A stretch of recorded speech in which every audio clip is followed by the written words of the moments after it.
The 34th anniversary of the Yoshida Foundation and the annual sports meet of the Yoshida Children's Education Institute was held at the institute's premises.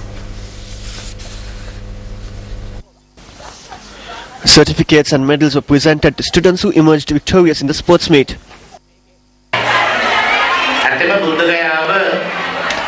Bodh Gaya is a place we all know. It is of great importance to me as I am the chairman of the Mahabodhi Society. This is the first time that such an unfortunate incident had occurred. Every Buddhist and non-Buddhist religious leaders in the world have expressed their disappointment over this incident. We at Yoshida too are deeply saddened. Anayaka Thero visited India and met with the Secretary of the Indian Congress Party, Yuvraj Singh, in Delhi. It was Venerable Banagala who brought a leader from India for the first time to Sri Lanka upon an invitation extended by the Mahabodhi Society. We remember our war heroes.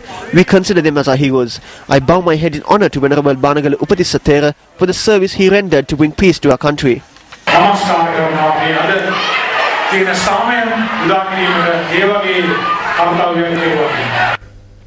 The book, titled Strategic Marketing, Marketing Strategies for Sri Lankan Business Entities, authored by Louis Diaz, was launched in Colombo last evening. The launch took place at the Sri Lanka Foundation Institute. Louis Diaz says that the book is a first of its kind in Sri Lanka and features 100% Sri Lankan case studies approved by top corporates. A group including representatives from the corporate sector attended the launch event. Resources and sustainable agriculture during the year 1995.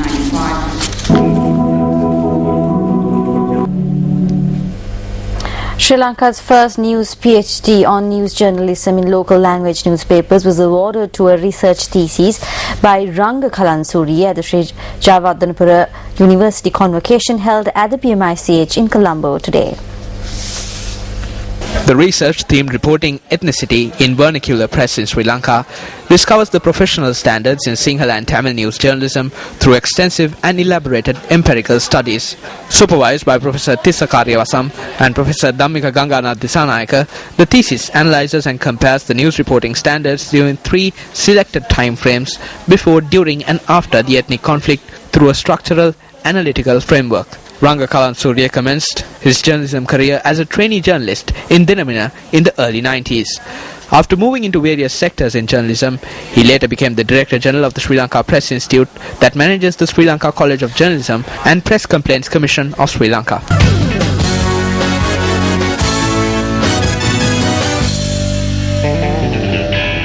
The finals of the Caribbean Tri-Nation Series between Sri Lanka and India is currently underway at Port of Spain. Incidentally, this is Sri Lankan batsman Mahela Jayawardena's 400th one-day international, thereby he becomes the third player to reach this milestone after Sachin Tendulkar and Sanath Jayasuriya. Now, India won the toss earlier today and elected to field first. Batting first, Sri Lanka lost opener Upul Tharanga for 11 runs. Mahela Jayawardena was the next to go when he was dismissed by Indian pace spearhead Bhuvaneshwar Kumar for 22 runs. Kumar Sangakkara and Lahiru Thirimanne then took Sri Lanka past the 100-run mark, with Sangakkara reaching a half-century. Sri Lanka were 171 runs for the loss of 3 wickets after 37 overs and 4 deliveries a short while ago.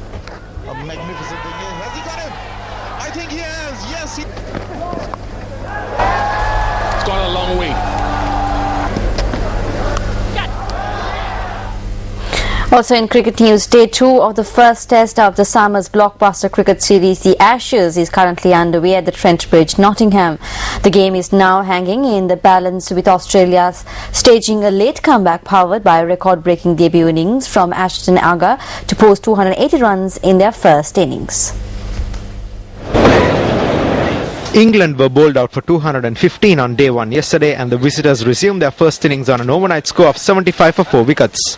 Steven Smith, who made a solid 53, was the first to fall in the day when the score was on 108. The next 4 batsmen made their way back to the pavilion for single figures as the Englishmen took the upper hand in the game.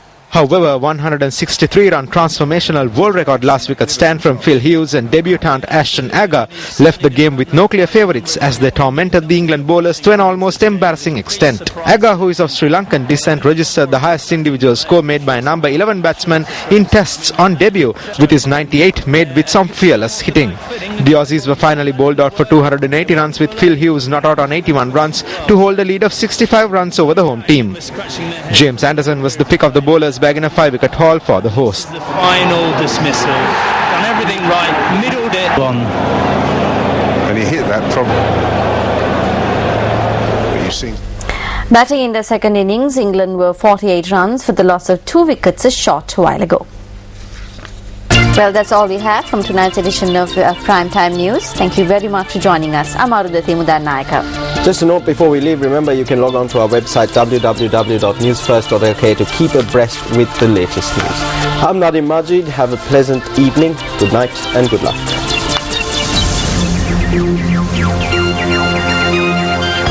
Hotline 0114 896 896 www.newsfirst.lk.